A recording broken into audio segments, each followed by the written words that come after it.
بسم الله الرحمن الرحيم.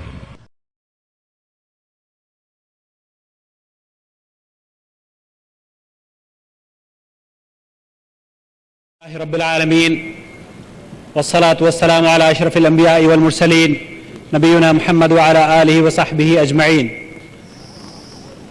قال الله تعالى: اتبعوا ما أنزل إليكم من ربكم ولا تتبعوا من دونه أولياء قليلا ما تذكرون. حضرات،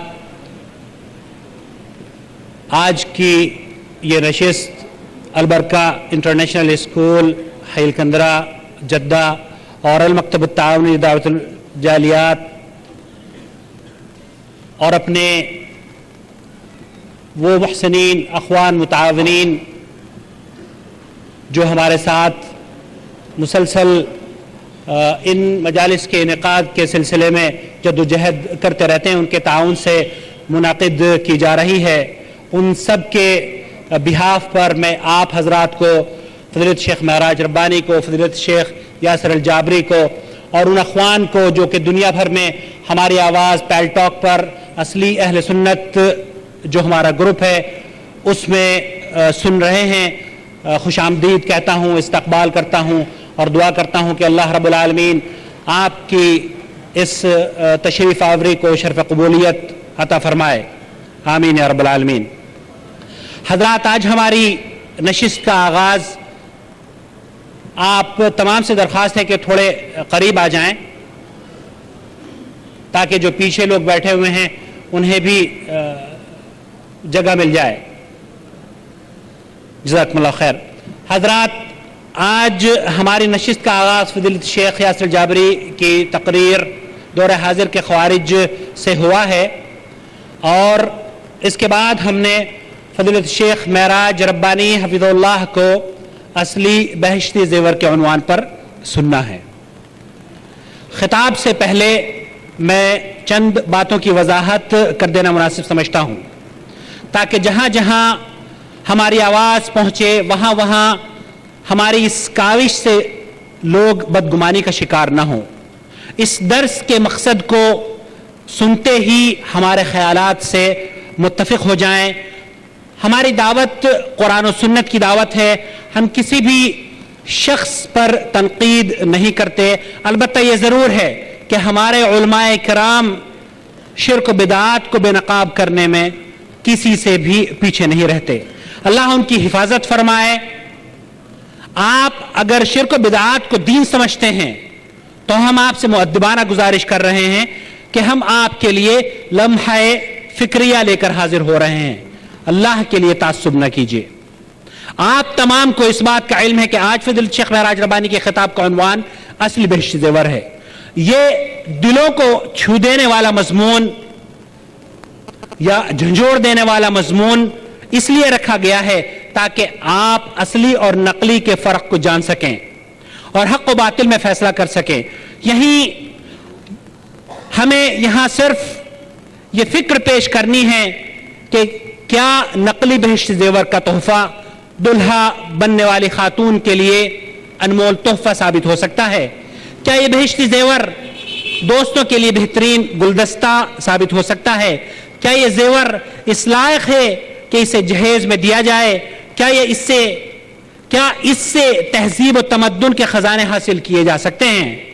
ہمارا مقصد چاروں طرف پھیلی ہوئی گمراہی کے دبیز بادلوں کو ناپید کرنا ہے، اور یہی وجہ ہے کہ ہم نے آج ایک بار پھر اس خطیب کی خدمات حاصل کی ہیں جس نے اب تک جتنی شمع روشن کی ہیں ان تمام سے گمراہی کے اندھیروں کا خاتمہ ہوا ہے، اور لوگ اللہ کے فضل و کرم سے توبہ کر کے قرآن و سنت کی شاہراہوں پر نکل رہے ہیں. اندھیروں کے مسافر اب اجالوں کا منہ دیکھ رہے ہیں. اور کسی نے کیا خوب کہا ہے، اجالے دیتی ہے تجھے، اجالے دیتی ہے بجھتے ہوئے چراغوں کو، جہاں جہاں بھی معراج ربانی کی آواز جاتی ہے.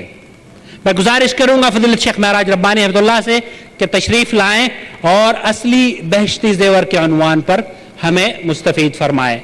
پیل ٹاک پر جو حضرات ہمارے ساتھ سن رہے ہیں، ہم ان سے درخواست کریں گے کہ اخیر میں اگر آپ لوگوں کے پاس کوئی سوالات ہوں تو نیٹ کے ذریعے وہ پوچھ سکتے ہیں. جزاکم اللہ خیر.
السلام عليكم ورحمة الله وبركاته.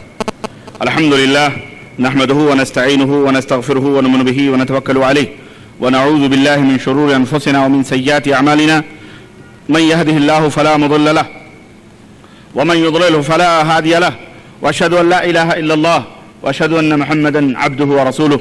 أما بعد فإن خير الحديث كتاب الله وخير الهدي هدي محمد صلى الله عليه وسلم وشر الأمور محدثاتها وكل محدثة بدعة وكل بدعة ضلالة وكل ضلالة في النار. قال الله تبارك وتعالى في كلامه المجيد: أعوذ بالله السميع العليم من الشيطان الرجيم. بسم الله الرحمن الرحيم. يا أيها الذين آمنوا اتقوا الله حق تقاته ولا تموتن إلا وأنتم مسلمون واعتصموا بحبل الله جميعا ولا تفرقوا. وقال تعالى في مقام آخر: وإن هذه أمتكم أمة واحدة وأنا ربكم فاتقون. اللهم صل على محمد وعلى آل محمد كما صليت على إبراهيم وعلى آل إبراهيم إنك حميد مجيد. اللهم بارك على محمد وعلى آل محمد كما باركت على إبراهيم وعلى آل إبراهيم إنك حميد مجيد. تمام قسم کی حمد و ثنا کبریائی اور بڑائی اس اللہ عز و جل کے لیے لائق و زیبہ ہے جس نے ہمیں اور آپ کو پیدا فرمایا، اور بے شمار درود و سلام اس ذات مبارکہ مطہرہ پر جن کا نام نامی اسم گرامی احمد مجتبیٰ محمد مصطفیٰ صلی اللہ علیہ وسلم.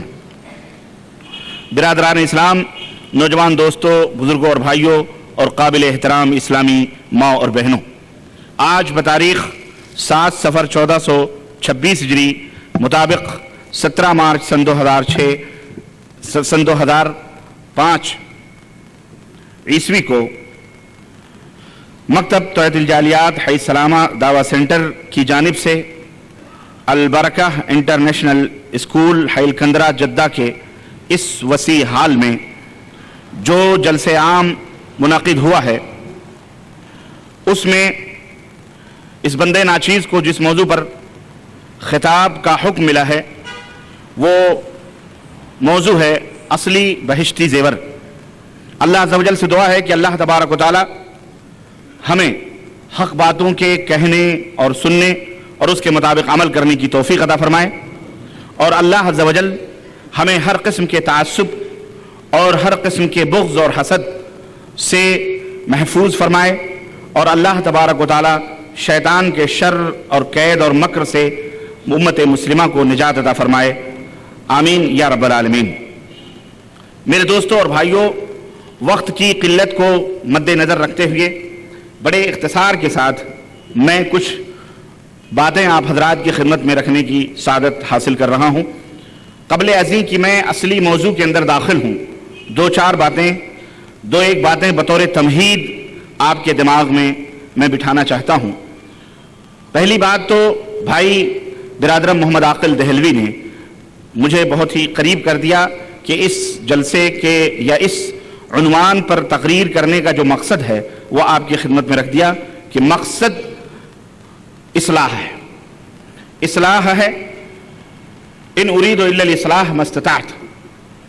ہم صرف اصلاح چاہتے ہیں کہ تاکہ امت مسلمہ اپنے ماضی کی طرف پلٹ کر، پچھلے دور کی طرف پلٹ کر، وہ زمانہ، وہ دور، وہ فضا جو پیغمبر اسلام حضرت محمد الرسول اللہ صلی اللہ علیہ وسلم نے بپا کی تھی، اور صحابہ جس کے امین بنے تھے، تابعین جس کے جس دعوت کو لے کر پوری دنیا میں اللہ اور اس کے رسول کے اس پیغام کو پہنچا رہے تھے، وہی فضا آج بھی پیدا ہو اور آج بھی وہی نظام، وہی فکر ہو، اور آج بھی اسی روش اور اسی منہج اور اسی عقیدے اور اسی طریقے کو لے کر ہم پوری دنیا میں جائیں۔ یہ مقصد ہے اس طرح کے پروگراموں کے بپا کرنے کا اور اس طرح کی مجلسوں میں حاضر ہونے کا اور سننے اور سنانے کا۔ دوستوں اور بھائیوں، اصلی اور نقلی کا جو مفہوم ہے آپ حضرات جانتے ہوں گے کہ مارکیٹ میں اصلی کے نام پر بہت ساری نقلی چیزیں چلتی ہیں، اور جب سے اس آواز کو تھوڑا سا دھیمے کرو، بہت کھنک پیدا ہو رہی ہے جس کی وجہ سے مجھے بھی ڈسٹرب ہو رہا ہے اور لوگوں کو بھی سمجھنے میں شاید پریشانی ہوتی ہوگی۔ اور جب سے نقلی مال مارکیٹ میں آیا ہے تب سے اصلی مال کے طلبگار اور خواہش مند حضرات کو بڑی تشویش اور بڑی پریشانی پیدا ہوئی ہے، اور مارکیٹ میں بیٹھے ہوئے تاجرین، حقیقت یہ ہے کہ اصلی مال سے کہیں زیادہ خوبصورت اور کہیں زیادہ مزین اور آراستہ وہ مال ہمیں نظر آتے ہیں جو ڈپلیکیٹ ہیں، جو ڈپلیکیٹ ہیں اور جو باقاعدے مارکیٹوں میں بڑے حسن اور آرائش اور زیبائش کے ساتھ شو روموں میں سجائے جاتے ہیں۔ یعنی اصلی مال مشہور ہے کہ جاپان نے اپنے جو بھی مال بنائے ہیں وہ اصلی ہیں اور سب کی خواہش ہوتی ہے کہ اصلی مال حاصل کریں، لیکن چائنا جب سے مارکیٹ میں اترا ہے تب سے اس نے جاپان کی ناک کاٹ کے رکھ دی ہے اور جاپان فیل ہوتا نظر آ رہا ہے۔ اس سے کہیں زیادہ حسین اور خوبصورت مال چائنا نے مارکیٹ کے اندر ڈال دیا ہے۔ عجیب و غریب چیزیں کہ چائنا کا مال دیکھو اور جاپان کا مال دیکھو تو دل یہ کہتا ہے کہ چائنا کا مال سب سے خوبصورت ہوگا، لیکن حقیقت اس کے برعکس ہے۔ بین ہی اسی طرح شروع سے لے کر آج تک جب سے فتنوں کا دروازہ اس امت کے اندر کھلا ہے، کچھ نقلی سوداگر، نقلی مالوں کے رسیا اس امت کے اندر داخل ہوئے، اور آپ نے فضیلت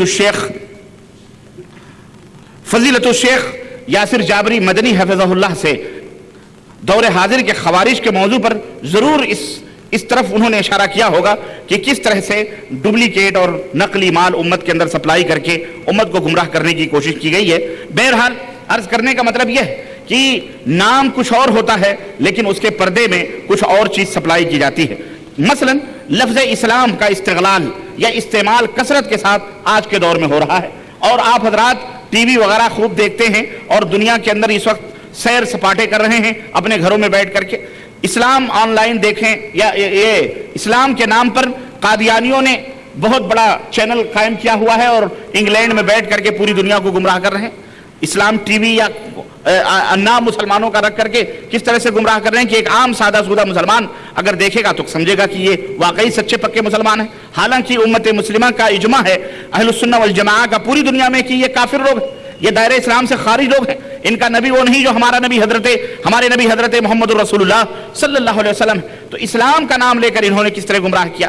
ایسے ہی آج بھی دنیا میں ہمارے اندر جو قادیانی نہیں، مرزائی نہیں، لیکن اپنے آپ کو اہل سنت والجماعت، نام اہل سنت والجماعت، سنت یعنی نبی کریم صلی اللہ علیہ وسلم کا قول اور فعل عمل، اور آپ صلی اللہ علیہ وسلم نے جن طور و طریقوں پر سکوت فرمایا اس کو نبی کریم صلی اللہ علیہ وسلم کی سنت سے تعبیر کیا جاتا ہے۔ اور اہل کے معنی ہوتے ہیں والے، اور جماعت یعنی جو نبی کریم صلی اللہ علیہ وسلم کے دور کے اندر صحابہ کرام تھے ان کو جماعت کہا جاتا ہے۔ تو اہل سنت والجماعت کا ٹائٹل لگا کر سر سے لے کر پیر تک شرک اور بدعات کے اندر ڈوبے ہوئے لوگ اپنے آپ کو اہل سنت والجماعت کہتے ہیں، اور جناب علی دنیا کے اندر دندراتے پھرتے ہیں اور یہ کہتے ہیں کہ یہ ہم ہی مسلمان ہیں۔ تو اہل سنت کا ٹائٹل لگایا اور وہ کام کیے جو قرآن و سنت کے سراسر خلاف ہیں، جس کے اوپر نہ نبی اللہ کی مہر، نہ نبی کی مہر، نہ صحابہ کرام رضوان اللہ علیہم اجمعین کا طور اور طریقہ، لیکن اپنے آپ کو اہل سنت والجماعت کہتے ہوئے وہ نہیں تھکتے۔ بے نہیں اسی طرح سے جس طرح جماعتیں اور تحریکیں اسلام کا نام لے کر مسلمانوں کے اندر داخل ہوئیں اور انہوں نے مسلمانوں کو نبوت کے رخ سے ہٹا کر شخصیات کے پیدا کیے ہوئے افکار اور خیالات اور ان کے خود ساختہ مذاہب اور دھرم کی طرف امت کے رخ کو پھیرا، اور حضرت محمد الرسول اللہ صلی اللہ علیہ وسلم نے جو دین پیش کیا اس دین سے انہوں نے انحراف کیا۔ بینی اسی طرح سے امت کو پھیرنے کے لیے کتابوں کا بھی سہارا لیا گیا، کتابوں کے نام ایسے رکھے گئے